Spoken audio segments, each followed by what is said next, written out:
There's a house on our block that nobody names out loud. Its windows are painted black. Every single one, from the tall panes on the second floor to the basement slits at ground level. Not blindfolded with curtains, not shielded by boards. Painted, thick black strokes that leave the glass glossy and coffin dark.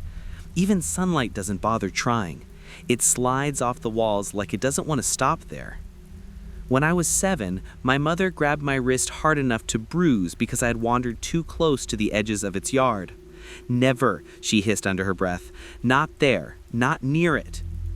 Everyone in the neighborhood knew by then. Kids whispered about it between kicks of a ball, between hopscotch turns. Nobody lingered on the sidewalk in front of those blacked windows. Nobody even rode bikes across it. We cut through the street like splitting a seam, coasting fast, refusing to look until we were past. You could feel it standing out there. Not menace exactly, but awareness. The way the dark windows seemed to tilt without moving, like somebody was watching back. The house had no lawn gnomes, no porch furniture, no signs of ordinary life. Sometimes there'd be packages left at the stoop by confused delivery drivers, sitting untouched for days until they vanished and no one saw who carried them inside. But what made every kid on the block plaster rules across their own minds wasn't the look of the place. It was what happened to anyone stupid enough to test them. The first time, there's Adam Rivera. He was older than me, maybe 9, maybe 10. He was one of those fearless types, all scabbed knees and reckless dares. Adam said he'd knock on the black door 3 times. He sprinted across the yard one afternoon while we all watched from behind swing sets, heartbeats slamming deeper than drum solos. He pounded 3 quick knocks. Then the door opened, just a sliver. Everyone swore the light bent wrong inside, too dark for afternoon sun. A whisper licked through the crack, a sound like wet paper tearing. Adam never came home. His parents searched. Police combed the lot. Reports circled, quiet but quick. No one ever saw him again. All that remained was his bike, tipped against a tree. From then on, the house was more than rumor, it was law. And everybody on our block already knew. Kids who went near the black-windowed house didn't come back. Our block wasn't much to look at on a map. A gentle horseshoe of pavement, cracked sidewalks and over-trimmed hedges, every driveway hosting the same parade of scratched minivans and pickup trucks. But it had a heartbeat. Evening sprinklers crisscrossed the air like children's laughter stretching late. The Aldersons cut their grass every Saturday morning, sharp at 10, without fail. Old Mrs. Doyle baked pies on Sundays that made the street smell like cinnamon and butter until the whole neighborhood slowed its steps near her mailbox. Even the dogs obeyed the rhythm, darting from fences at the same hours each day. Everything here breathed with unremarkable regularity, safe enough that people left bicycles splayed across lawns and didn't mind if neighbors' kids ran in and out of backyards like they owned them too. The entire block hummed with suburban choreography. Except for the house with blackened windows dead center on the curve of asphalt. Its presence bent that humming into silence. Conversations dropped pitches near it. Jokes fizzled half-born. Children slowed just enough to avoid catching its reflection in their periphery. Adults walked past but never looked up. Maybe it was habit, maybe superstition.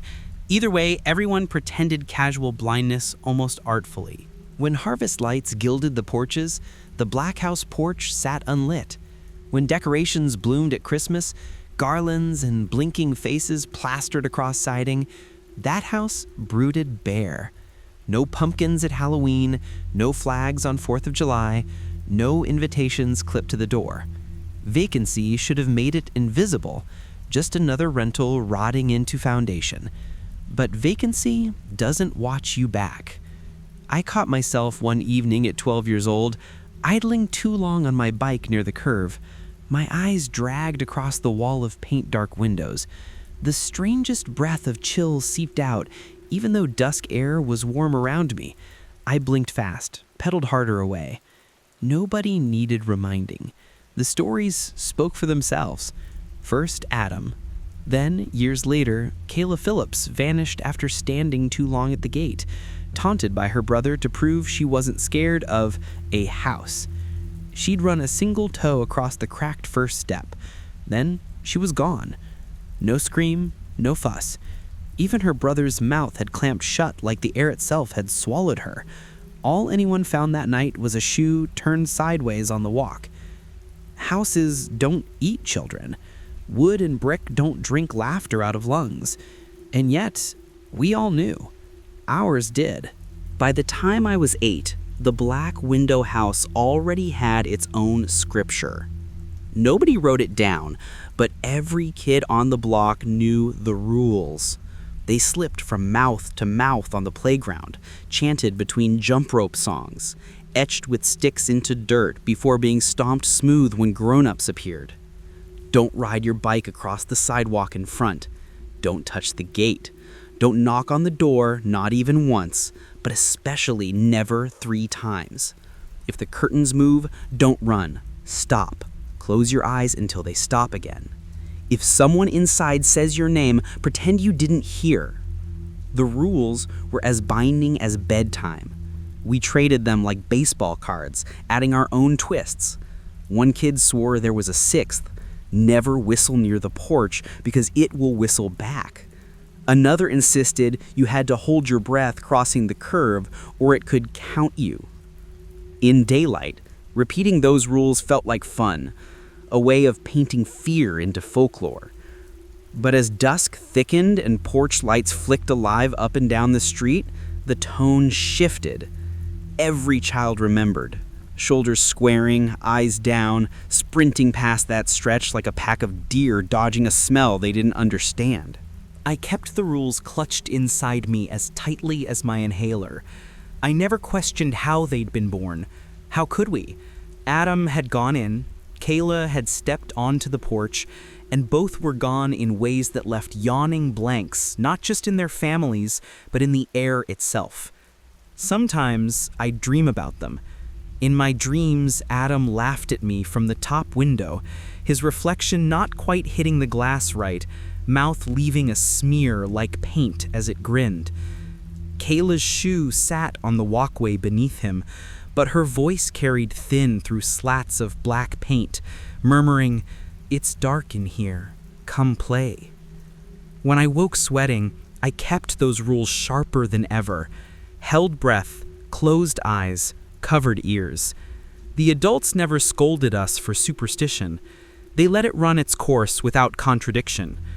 If anything, they reinforced it. My father never parked in that stretch of curb. My mother dragged me across the street anytime the ball rolled too close. Nobody entered that yard. It wasn't covered by games of tag. It wasn't covered by truth or dare. It hung in space, a void we orbited. And yet the darker the warming, the louder the temptation grows. Our block's children lived balanced between obedience and curiosity, because deep down, no matter how strong the rules, somebody always broke the next. It happened on a July afternoon, when the air itself felt like melted coins. We were grouped around the battered swing set near Doyle's yard, daring each other in half-bored whispers. Everyone's gaze lingered, as always, on the black-windowed house. Ethan Connolly was the one who finally snapped. He wasn't mean, just wired restless, like somebody had wound him too tight at birth.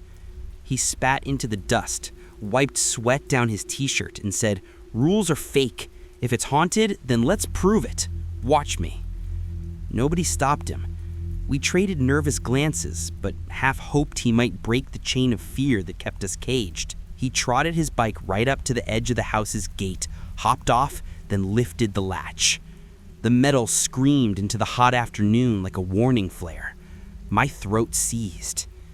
Ethan grinned over his shoulder. "See? Nothing." Then he stepped onto the path and pressed both palms against the door. The house looked dead, boarded from inside by black paint. But when he knocked, 2 sharp raps, the air seemed to buckle. Everything about the sound was wrong. Too muffled, too slow, like his knuckles sank into wet meat instead of wood. A hush smothered the yard. every sprinkler, every cicada, even Doyle's dog, all went silent. And I swear on my lungs, I saw the paint on the nearest window ripple. Ethan blinked, pulled his hand back, then his name slithered out across the yard, soft as leaves pushed through teeth. Ethan? He froze, back arched like a spine pulled by string. His mouth opened, but no sound left. His sneakers lifted half an inch off the porch. Then the door creaked open, just enough. Darkness bled forward, sticking to his shoes, tugging him inward like water sucking down a sinkhole. His body tilted toward the black. He didn't scream. He just stepped once, stiff, and the gap swallowed him. The door clicked shut. The silence returned to normal instantly. Cicadas resumed their shrill. The dog barked again, but Ethan's bike lay on its side next to the hedge, wheels lazily spinning. We stared in horror, tried to call it a prank. We told ourselves he snuck out the back or ran laughing behind bushes, but the adults knew quick. His parents turned street and soil inside out. Police marched inside with flashlights, only to stumble back minutes later, coughing like fire smoke had seared their throats. They swore the stairwell was caved in, impossible to pass. But Ethan was gone, and the rules were thicker now, close to scripture. If you knocked, gone. If it spoke your name, gone. The house wasn't just feared, it was obeyed. I thought I'd left it behind when I turned 18. College was 2 towns over, then a job on the coast, then years running errands and a life far away from cul-de-sacs and neighborhood lore. But whenever anyone mentioned urban myths or swapped campfire stories, I never laughed. I just keep quiet, because how could I compare ghosts in mirrors or tapping on windows to something I'd seen with my own eyes? The house, with its blackened windows, never followed me in geography, but it followed in dreams. Nightmares painted my reflection a few seconds late, grinning as if some version of me stared out from inside those filthy panes. Some nights, a knock came at my apartment door back in the city, and when I opened it, there was only a dark hallway that smelled faintly of paint and mildew. I never told girlfriends. I never told coworkers. You don't confess a shadow has been watching you your whole life. And yet, whenever I visited home, whenever I tiptoed through the old block to see my parents, I couldn't avoid the curve in the road. The house was still there, unchanged, black as ever, even as siding warped, roof sagged, and paint peeled from every other home. Remodeling happened all around it. Lawns were resodded, windows replaced, fences painted cheerful white. But that house refused time, an unblinking void no weather dared to touch. I tried not to stare, but I always did. Some habits are just survival, checking once to make sure a predator hasn't moved closer. And every time, I could have sworn it looked the same, never more decayed, never less. Always the same bruise on the block. When my parents sold and retired to warmer states, I stopped visiting for a while.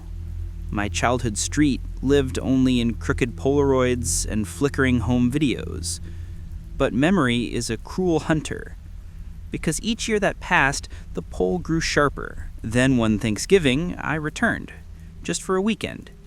Walked the block on a brisk morning, and there it was still. Every window black, every porch step waiting. My breath fogging white against a house that hadn't aged a day. I knew then what I'd been pretending not to know for years. The house hadn't stayed simply as a story. For me, it was a chain, and chains don't relax until you find their anchor. It was sometime the following spring when I returned home again, this time to help an old neighbor move furniture.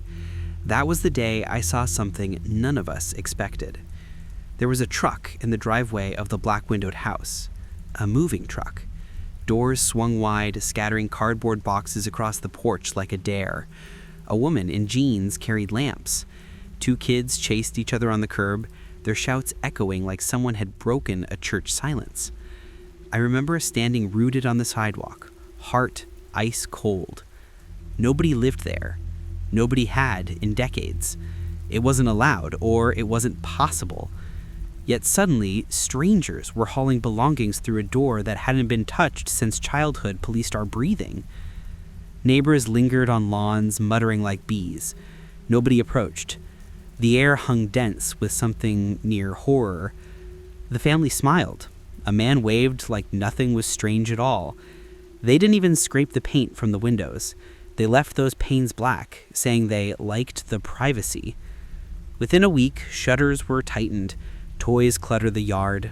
From the outside, life looked normal on that porch again. But something in the back of everyone's gaze turned sunken, knowing. We had all seen this film before. The children laughed loudly, played tag down cracked pavement.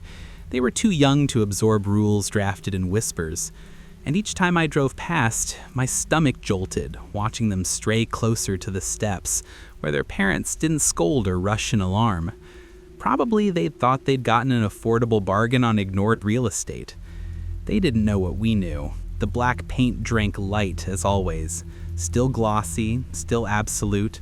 My eyes burned when I caught reflections refusing to flicker, as if behind each pane something lay pressed up against the glass, waiting. Then one afternoon, silence fell.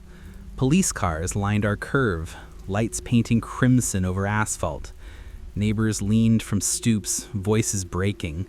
The woman sobbed on the porch, arms empty. And in that instant, I knew before anyone told me, her youngest had vanished. The door at the back stood ajar, paint curling from its frame. Reporters whispered moves to other cities. The family didn't last the summer. And yet, the house stood again vacant, enduring, unchanged, as if its appetite had simply been deferred, not quieted. I should have left it alone. Should have prayed the block carried its curse without me. But when I saw the empty toys sprawled abandoned on grass, I understood something terrifying. The house wasn't content with children of strangers. Its gaze had shifted back to us. Back to me. I couldn't stand guessing anymore. After seeing another family broken, another child devoured by silence, I started asking questions. Not the kind whispered on playgrounds. Not the warnings muttered by parents. But straight ones. Adult ones. The response was a harder silence than childhood had ever given. Neighbors changed subject mid-sentence. Elders squinted at me like I'd spat in church. Even the sheriff, a broad man who'd known me since my tricycle days, simply rubbed his jaw and muttered, "You leave some things where you find 'em." But his eyes betrayed him. Fear crouched there, heavy as lead. So I went to the local library. Down in the archive basement, in a room that smelled like mildew and ink, I found files on houses, deeds, police reports.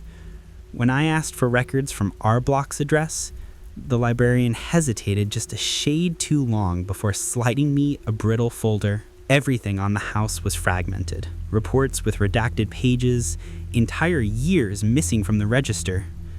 But I pieced what I could. The property had stood long before the rest of our neighborhood sprawled out in symmetrical post-war grids. Older photographs showed its windows open and plain, curtains fluttering, families posed stiffly on the porch. But by the 1950s, every image, every note, showed the panes ink-painted, sealed in suffocating black. Scrawled notes from the late 70s chilled me deeper. Multiple juvenile disappearances in vicinity, search warrants executed, no evidence, residents considered anomaly, and bolder, stamped at the bottom of one page, case closed by order. Whose order? None said. I tucked trembling fingers into another envelope. Testimonies, half-legible scribbles from neighbors long since gone. Saw lights flickering from inside, though houses condemned. Another. voices at night coaxing children. Couldn't see who, but felt them standing in the yard. The oldest scrap, ink faded to rust, simply read, "The black windows open from the wrong side." I snapped the folder shut, heart hammering.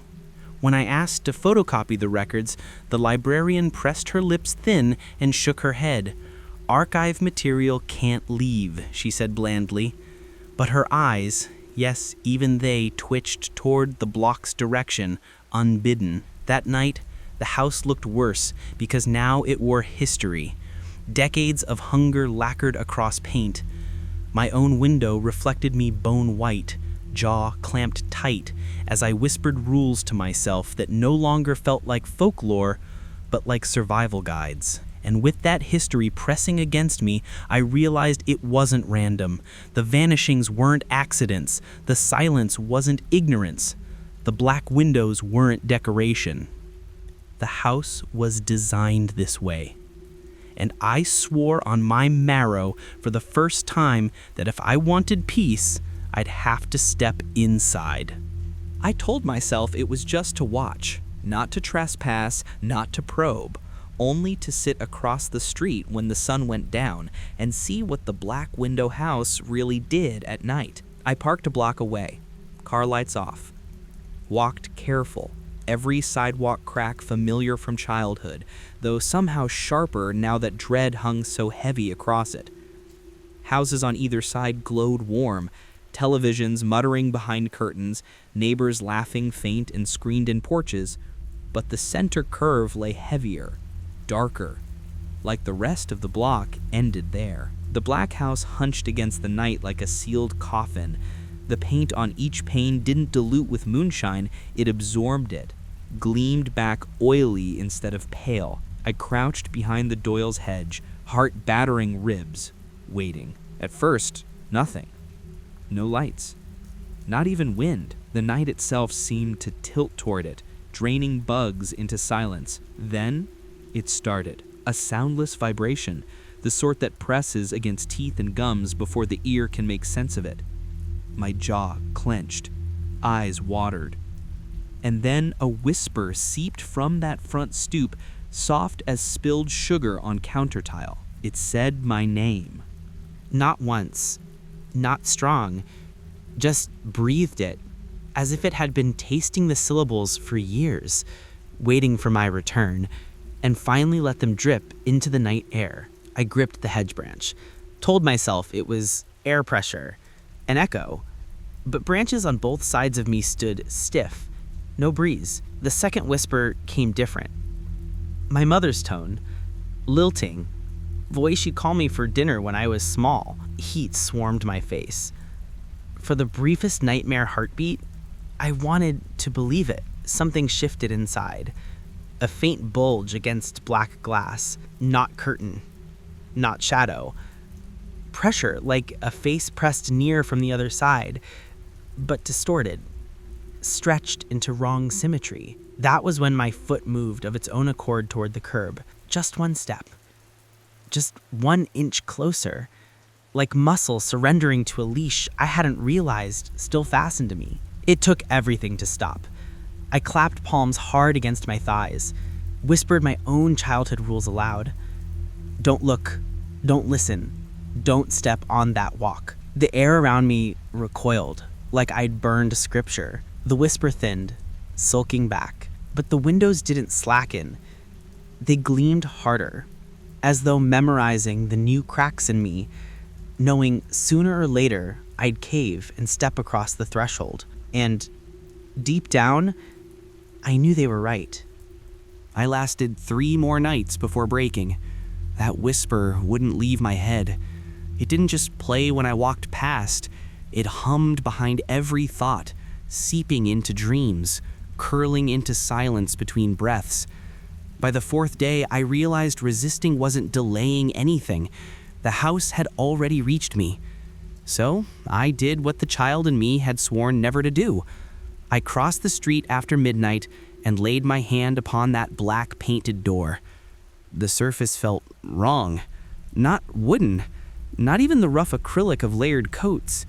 My fingers sunk just enough to leave prints, like pressing into damp wax. A tremor ran up my bones. I pulled back, but the knob turned anyway. The door unlocked with no effort. Inside was absence, pure, suffocating, blanker than ink. My flashlight wavered, beam swallowed almost immediately.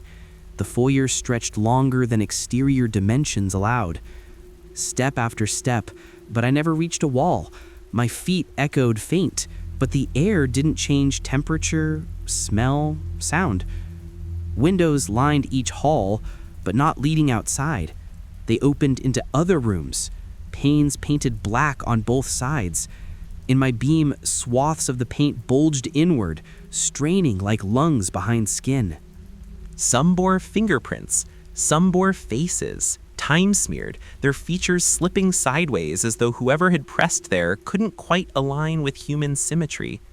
One looked almost like Adam Rivera, features half frozen in terror, lips parted as if to whisper again. The staircase tilted impossibly upward, angle warped. I climbed anyway. Steps throbbed under my weight, flexing not like wood but cartilage. I gagged, tried to stop, but the hum returned, stronger in marrow than ear. At the landing, every door rattled faintly. Pressure leaked through like breath. The walls whispered names, dozens. Ethan, Kayla, children I hadn't thought of in 20 years. And then my own, spoken wrong but close enough to blister skin. That was when I saw it. A ripple in hallway paint. The black wasn't applied paint at all. It was alive. A membrane, stretched taut, glossy because it wasn't pigment, but tissue. I raised my light, and behind it, faint silhouettes shifted, pressed. Small palms slapped faintly. Faces without eyes leaned right up to where I stood, separated only by that quivering veil. Their mouths opened, and in unison, whispers crawled through, "Stay. Don't leave. Be windows with us." I tripped backwards, beams spasming across the grotesque walls. They bulged outward hungrily now, pressing as if eager to burst. Paint cracked where too much force clawed its way through. I bolted for the door, heartbeat ragged, shoulder clipping frames. The knob resisted this time, but after a desperate wrench, it popped wide. I launched back onto the curb, air cold enough to scorch lungs. The house behind me sank still, silent, windows gleaming, beautiful, perfect. Sealed, but now I knew the truth. The black wasn't hiding anything. It was holding them in. I didn't sleep that night. Every time I shut my eyes, I felt the slickness of that door beneath my fingertips. Every shadow in the room stretched just slightly wrong, like it wanted to be glass. By dawn, my body ached with the certainty that the house had not stayed behind me. Some part of it clung, like mold in my lungs. I tried to convince myself it had been illusion, that light had warped and imagination had feasted on childhood terror. But memory doesn't lie when it carves into your nerves. The voices, the pressed palms behind that glossy tissue were real, which meant Adam, Kayla, Ethan, all the others hadn't vanished. They had been absorbed. The realization sat rotting in my stomach. That house wasn't haunted, it was collecting. It didn't kill loud or fast, it kept. Through blackened windows that weren't paint but husks stretched into walls, it packed away its trophies, pressed bodies into permanent silhouettes, faces smothered yet alive enough to whisper. And worse still, it didn't wait only for the daring. It called, reached through reflections, through dreams, through the echo of a name whispered wrong. That was why Adam had laughed before stepping onto the porch, why Kayla's brother swore she chose to play a game close to the step. By the time children stood that near, the house had already eaten their resolve. I drove through town, desperate for answers. Parked outside the archives again, squeezed the librarian harder than polite. She never looked at me, only whispered, "It's not wood and brick. It's older. We paint windows not to hide it from us, but to hide us from it." Her hand trembled as she slipped me one card she'd tucked away. Faded handwriting. If the paint cracks, don't ever look directly into the windows. It remembers those who see it. It follows what you know, and once you know, it doesn't forgive. I staggered out into daylight that felt fake. My faith reflected in a car window a second too late, lips curling in a smile I hadn't made. The house wasn't fixed in place. It wasn't bound by foundation. It lived wherever memory of it dwelled. By stepping inside, I'd carried pieces out. Now, every pane I passed on the street seemed too dark, every window glossed with threat waiting to bloom.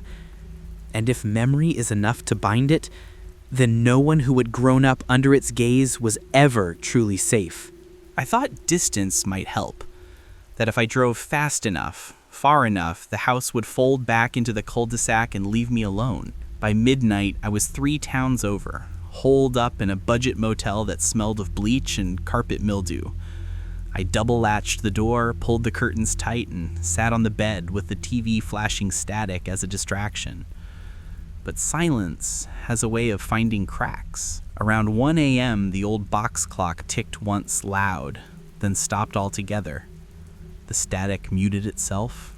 The air pressed heavy into my chest, like the pause between a breath and a scream. Then I heard it. Not from the street, not from the hall, from the mirror over the dresser. My name, spoken in my uncle's voice, hoarse and quivering. I stayed frozen on the bed, eyes locked on the frosted glass frame. The reflection wasn't right. I should have seen myself sitting stiff in boxers, frozen, wide-eyed. Instead, the glass showed me slowly turning my face, when I hadn't moved at all. My reflection smiled, just a small curve, delayed, like it was a separate body deciding on its own timing. I yanked the curtain open to flood it with streetlight. What filled the mirror instead was tar black sheen across imaginary panes, and behind it, a small pale shape pressing outward, a palm, fingertips long and bent, dragging downward like melted wax. I didn't look again. The motel called to complain about voices in my room, voices I hadn't made. By morning, skin prickled across my back like stretched paint cracking. Every shadow felt watchful. On the drive home, every passing house seemed to wear darker windows than I remembered. When I returned to my apartment, nothing worked right. My refrigerator hummed wrong notes. The window and the bathroom reflected me in fragments, lips whispering bare syllables milliseconds after I stopped breathing them. I tried selling the place, tried collapsing everything into boxes. But whatever had happened in that black house, whatever I saw behind the paint, it knew me now. It wasn't bound to wood beams. It was carried in memory, in knowledge, in the very act of telling. I hadn't escaped the black window house. I had let it in. And the longer I tried to ignore it, the more my reflections laughed at my mistakes, smiling wider, smiling later, waiting. It took me weeks to admit the truth. I wasn't haunted by the memory of a childhood street corner. I was marked by it. The house had made sure of that when I stepped over its threshold. Wherever I went, it followed, not in bricks and wood, but in hungers that shone through glass, in laughter that slid a second late from my own reflection. I hear them everywhere now, the children who never came back. At night, when I try to sleep, the radiator pipes don't hiss heat, they murmur names. In the morning, the toaster glass gives me a grin that doesn't match my jaw. I see Adam's outline leaning in hall windows, Kayla's shoe shifting across the tile though no one's inside. It wants me inside again. It wants you too.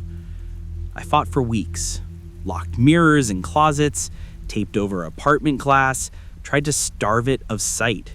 But that's not how it works. What the house with blackened windows craves isn't just bodies and halls, it's memory. It sows stories into us like seeds. Every mouth that speaks its rules, is another pane painted black in some hidden corridor. So here's what I've learned. Rules not from the playground, but carved out of terror firsthand. Rule 1. If you live near a house with painted windows, never walk its lawn.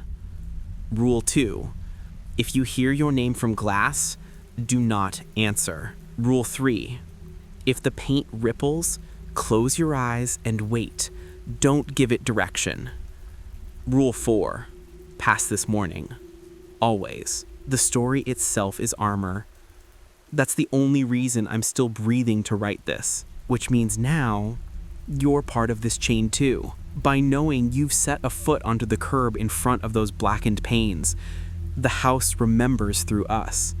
And the only shield that's ever held is spreading the rules further, faster, before reflection becomes invitation. So obey. Pass it forward. Don't let this warning end with me. Subscribe to the rules. Like the story. Share it. Each person who knows is another wall holding it back, another second stolen from its hunger. Because if silence swallows the story, if you click away without carrying it on, then maybe tonight in your own window, you'll notice a smile that comes too late.